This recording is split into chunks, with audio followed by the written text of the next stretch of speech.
Today on the Big 3 in 30, the Bucks get Giannis back but still lose. Another night of just questionable effort from everyone involved on this team to a level. Trae Young gets ejected before he even plays a game for the Wizards. Man, we had literally everything happen tonight. And the Nuggets escape upset against the Jazz. Your Nuggets finally won, and it's been a rough week.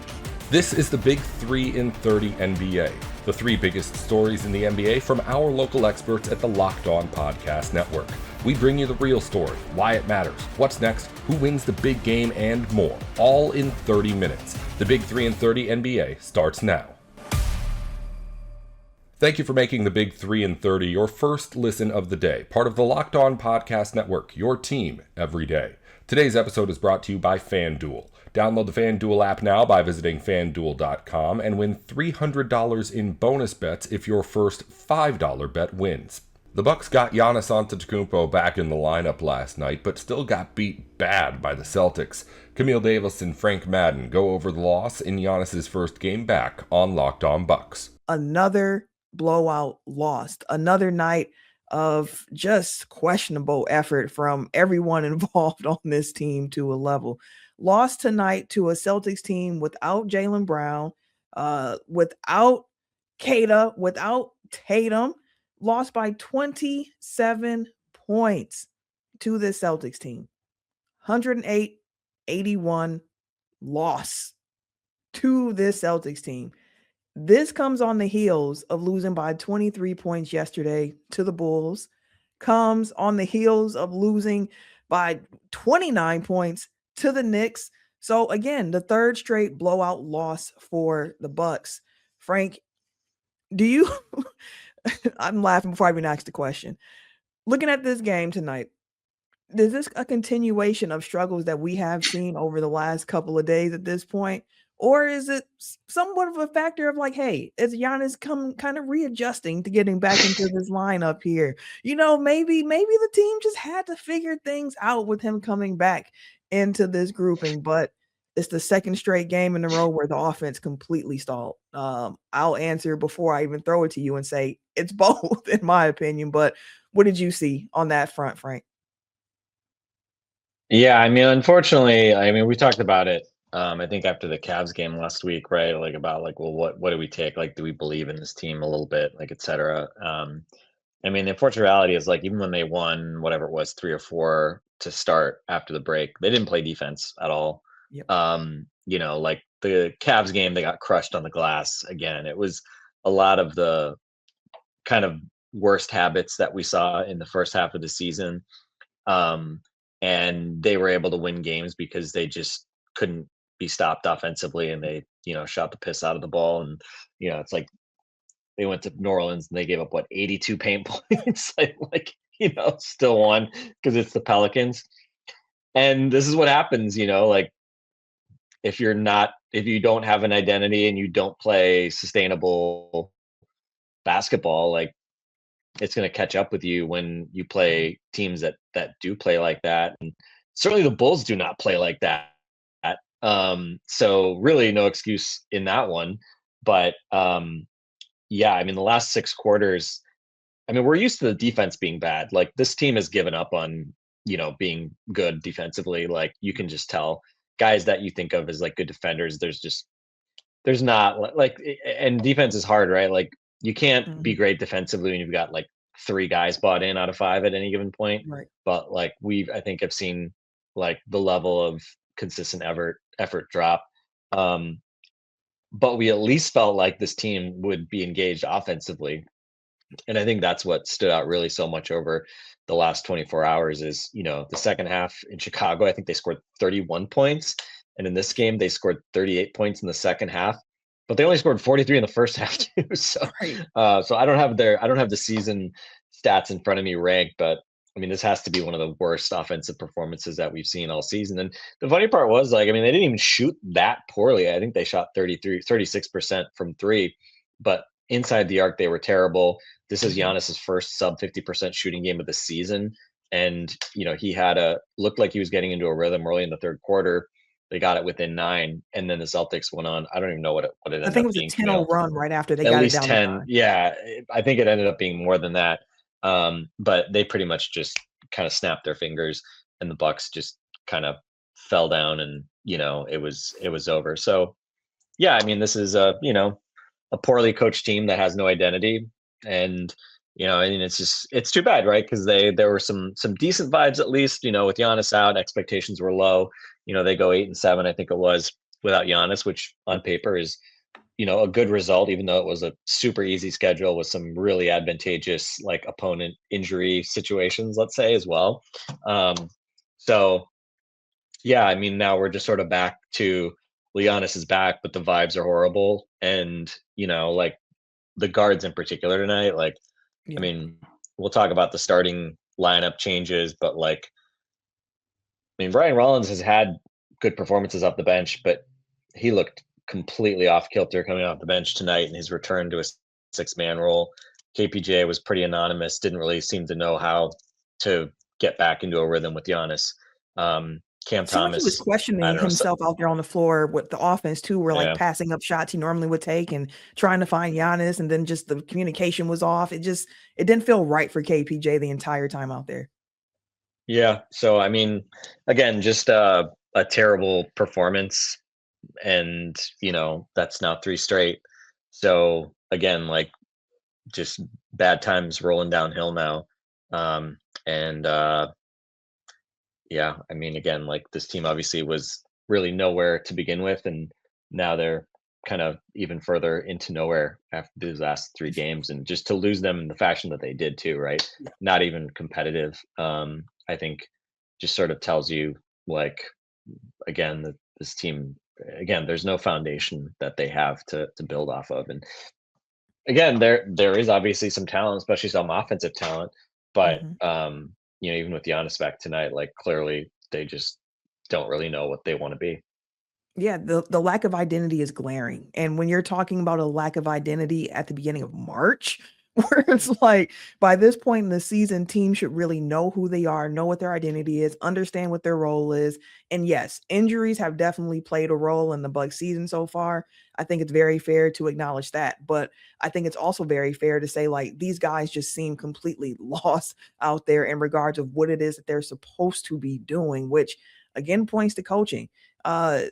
This game was disappointing on another level too, because it's like, yes, it's a back-to-back for the Bucks here, but also a back-to-back for the Celtics. Like, and the Celtics had a rest disadvantage because they played in Boston at 7 p.m. Central Time, I believe it was, finished their game, flew in, got into Milwaukee at like 2 in the morning. Meanwhile, the Bucks had a matinee game in Chicago that was a bus ride away, and still the Celtics came out with more energy. Like, to see 19 offensive rebounds for the Celtics in this game, it just, I mean, it just speaks volumes. And Ever wanted to experience the NBA Finals live and in person? FanDuel is giving you the chance to turn that dream into a reality with the NBA sweepstakes. Here's how it works. Use your profit boost on any NBA future and you'll be automatically entered for a shot to win an NBA Finals trip for 2. That's right, flights, tickets, the whole experience. If you're already looking at the board and thinking about which team can make a deep run, this is the perfect time to lock it in. Not only can your pick cash, but it could also send you to the finals. Visit FanDuel.com to get started. Use your profit boost on an NBA future and get entered for your chance to win a trip to the NBA Finals. Play your game with FanDuel, the official sports betting partner of the NBA. Welcome back to the Big 3 and 30 NBA. Trae Young will play his first game with the Wizards Tuesday, but he got thrown out of Monday's game from the bench as Washington fell to Houston. To go over the altercation and Trae's debut, here's Locked On Wizards. The Wizards lose tonight to the Rockets, 123-118, the final score, a competitive one, but man, we had literally everything happen tonight. I mean everything. Ben, definitely the most entertaining game of the year. Kevin Durant getting into it with Bob Carrington, Tarek Easton, Jameer Watkins, Trae Young getting ejected, Laramie Tunsil, Commander's left tackle, literally walked right past under us. A great game, Ben, and it was a competitive one. You love to see it, only losing by 5 points against a good Western Conference team, Ben. Yeah, we got a lot to get into today. First of all, Trae Young will debut for the Washington Wizards on Thursday. Then he gets ejected from this game with those aforementioned altercations. We talked about Bilal Coulibaly. He had a season high tonight. We'll talk about him as well. Then maybe we'll give you an opportunity in the final couple minutes here to get some of your comments out. Today, Trae Young essentially broke his own news on his Instagram that he plans to play on Thursday. Now, everyone is looking at the schedule saying, wow, the Wizards, who are they playing? Oh, the Jazz. Oh, the Jazz. That happens to be one of those teams doing the T-word thing, the T-word thing. But at the end of the day, Trae Young will play. This is something we expected for a while, and I am fired up about it, AB. I don't really care that he's only going to play 17 to 20 minutes. That's what Brian Keefe said today in his pregame press conference. I am fired up to see what his fit looks like with a lot of these guys offensively. I mean, Ben, again, this is a way of us showing Adam Silver that we are an ethical organization. We're going to suit up our star and Trae Young on 17 to 20 minutes against another team that's the T-word, the Utah Jazz. I'm excited. And tonight, although it's not the best look to get ejected when you haven't played on wearing a Wizards jersey, but it just goes to show that Trae Young is willing to buy into what they're trying to do here. He's trying to help out his teammates, backing up his teammates, and Tariq Eason pushing Jameer Watkins and then getting into it with the fan. I mean, so many things happened tonight. Maryland Terp, Juju Reese, man, he had the assignment of guarding Elbrin Şengün, which is pretty tough. We'll talk about that as well. But Trae Young coming back, we saw that the notification before the game started. I just love it because, again, this is something that we want to see, glimpses of what we're hoping to see next season. Now, him not being out there with Alex Sarr, a little, not concerning, but I was a little disappointed about that because I wanted to see those two play together at some point during this post-trade deadline. But at the end of the day, Trae Young's coming back. And I'll tell you one thing, Ben, Capital One Arena is going to be a little more packed than usual. Yeah, I think there's going to be some good energy because two things tonight stuck out to me. One, the two loudest things that happened in this game were Trae Young, when he got ejected, the crowd loved it. They went crazy for it when he headed back to the locker room. And then a fan who made a half-court shot to win $10,000. That's the first time I think that's happened all season, so shout out to that dude. That was incredible. It was lively for that moment. Thursday, it's going to look different. And I tweeted it out. I said it's going to look a lot different in this building next year, period. But hell, Thursday might look like a very pro-Wizards crowd excited to see what Young brings to the table. And I'm excited about it too. And although we're in this situation where you don't want to win too many games, that's not good for what you're trying to do. But if he's out there for 15 to 20 minutes, and one, you know that he's not going to bring you much defensively, the way they manage minutes, the way the Wizards have been doing this whole thing, and considering you don't really have any bigs right now as well, Julian Reese got the start today. We'll talk about him later as well. I think the Wizards will be just fine. And now against the Jazz, I don't know. That might be a lost cause. The Jazz are doing everything possible to lose every single night. The Wizards might win by 30 on Thursday. They really might win by 30, but they have to make sure they lose the next time they play them on the road. Maybe they could have a handshake agreement or something like that. I'm just kidding. But no, this is exciting stuff, man, to see this trade finally materialize and get to see the product on the floor. And a lot of people thought Dawkins and the coaching staff were selling a bill of false goods by saying that we would see him at some point this year. I think this was always the expectation. You want to see what the fit looks like. You want to see him get involved in that leadership role. All right, well, moving on to him getting ejected from this game, which I thought was electric. It shows that he is bought in because he had Jameer Watkins back. Tari Eason blatantly shoved Jameer Watkins onto the ground on an offensive possession for Houston in this game. Then on the ensuing transition possession, he pushed Watkins again. Those two got into it, and Trae Young stepped onto the court and started letting him hear it. He got involved, and because he stepped onto the court, he was ejected from the game instantly. As he went to the locker room, he pumped up everybody. The crowd got into it, and Trae Young already tweeted something out. He said, "Don't expect me to get ejected too many more times, DC, but I'm definitely bringing that energy and competitiveness when I'm back with my brothers."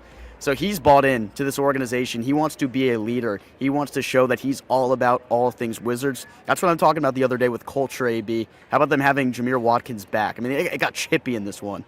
How legendary is that, Ben? You haven't even stepped foot and wore and played in a game as a Wizard, and you're all going out there showing energy, supporting your brothers. And Jameer Watkins, a young guy who went up to Tariq Eason and said, "Hey, I'm not taking it. I know I'm a rookie, but you're not going to act like I'm nothing in this league right now. I'm trying to go out there and prove myself." I love what Trae Young did, and it just goes to show that a veteran presence alongside the young guys that you have, you're just cooking up something here in DC. And next season, it's just going to be so exciting. We're getting closer to the finish line, the end of this season, draft lottery, extension talks. I know there was some report came out from Mark Steinman. I don't know how much credibility is when it comes to his extension. I don't even know how is that possible they have that idea of him talking about it when it's not even towards the end of the season yet. But it is what it is. What Trae Young did tonight, I'm all for it. It was amazing. And again, him on Twitter after the game saying that you're not going to see many of this, it's just hilarious. And I'm excited, Ben, for Thursday. He actually might drop 20 to 30 points against the Jazz on a minute restriction.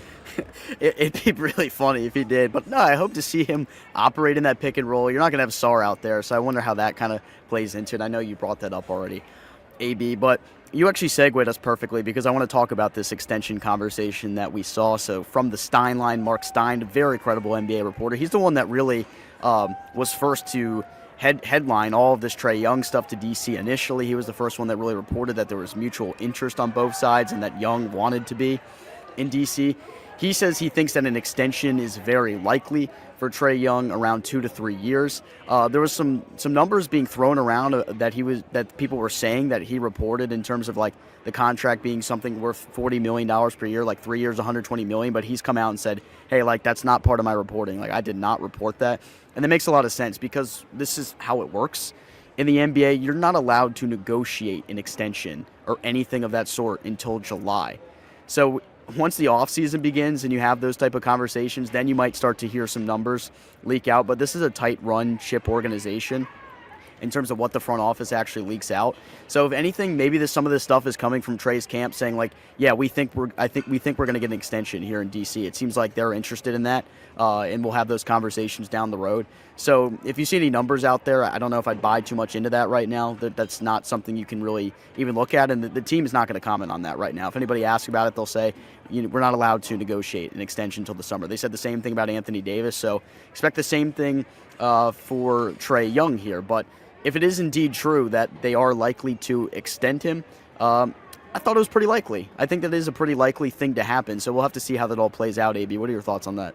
Yeah, when I meant to say credibility, I wasn't questioning Mark Stein. I was more talking about the numbers because I saw numbers being thrown out, and I was like, I think it's too soon for that. But I'm excited. I think tonight just goes to show that Trae Young is ready to step on the court. He's tired of wearing different iconic jerseys on the bench and just clapping, making sure that he daps all of his teammates up after a timeout. I think it's a different era here in DC. You're having a guy that can dish the ball at an elite rate, can score the ball at will on all three levels, and defensively, I'm not really concerned because what he gives you offensively, it kind of overshadows what he doesn't offer you defensively, and it's just going to be exciting seeing him play alongside Alex Sarr, Keyshawn George, who had a great night today from three-point land as well. We'll get into the game in itself. Like, think about it, man. We're talking about everything that happened. We haven't even gone into the game today, and it was a competitive game against a Rockets team that's trying to make it to the NBA Finals. So today was just amazing. It was great to cover the team, and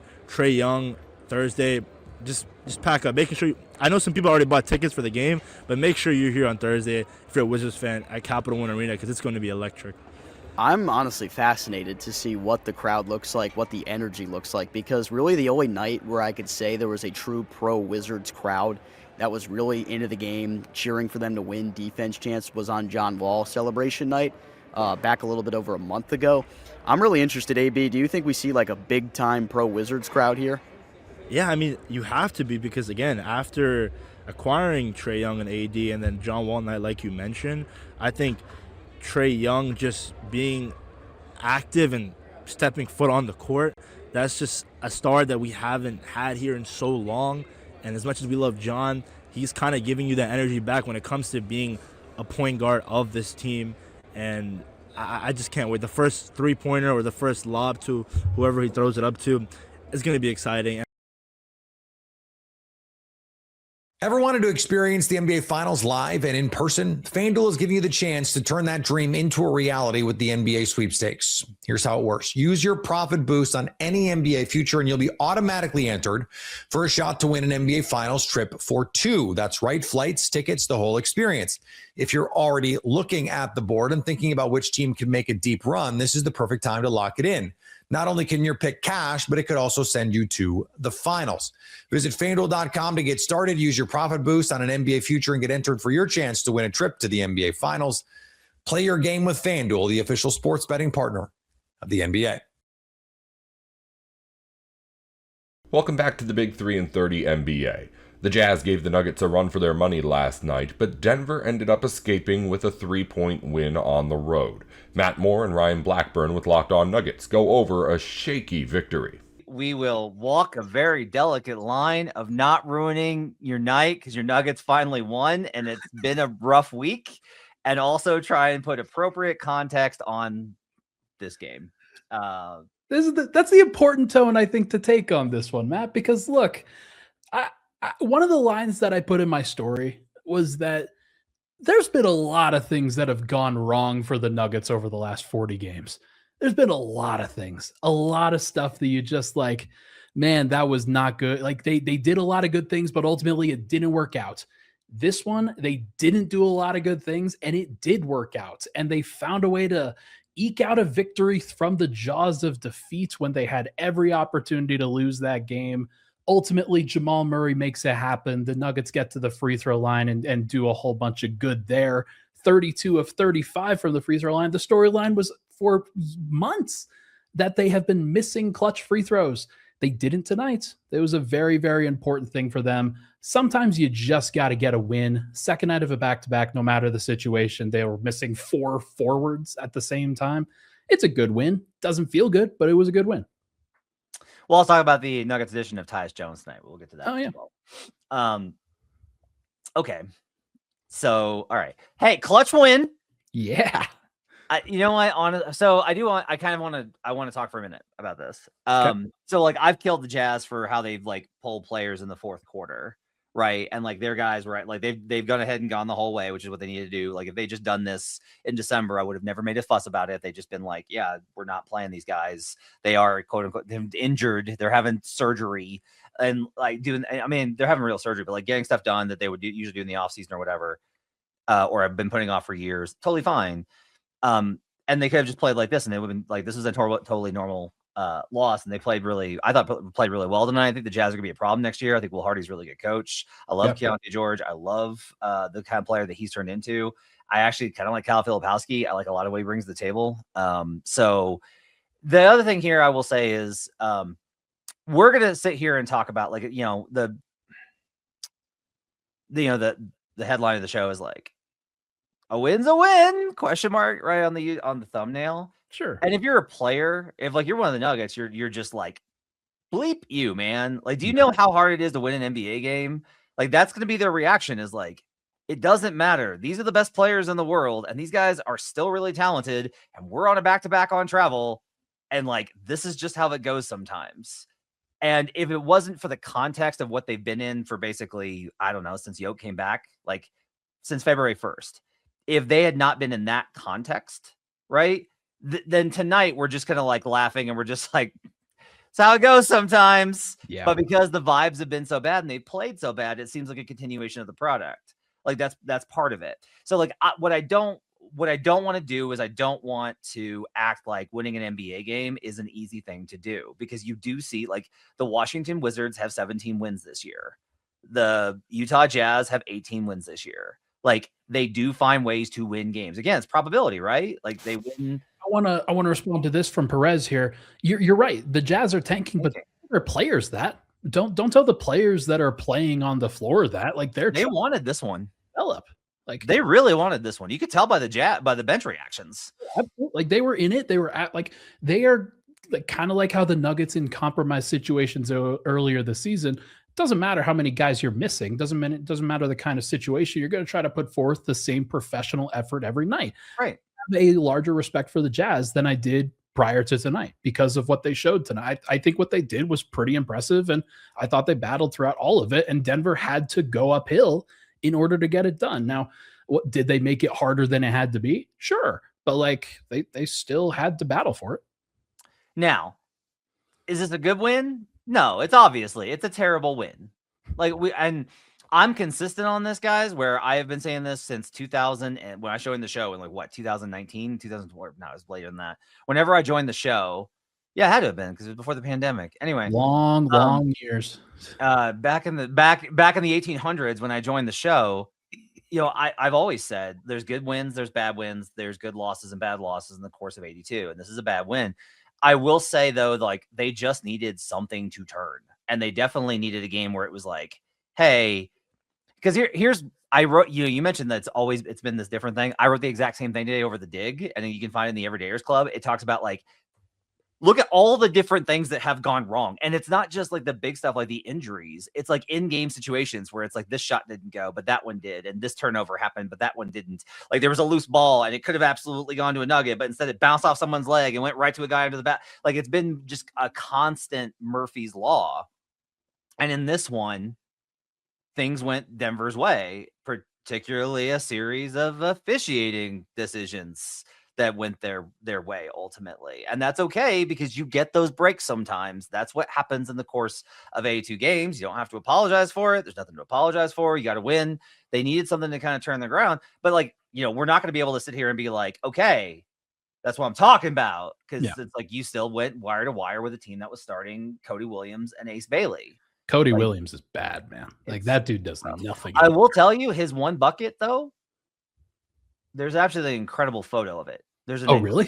There's like an amazing photo of his one. I will send it to you. It's absolutely incredible. I'm gonna look now. It's amazing.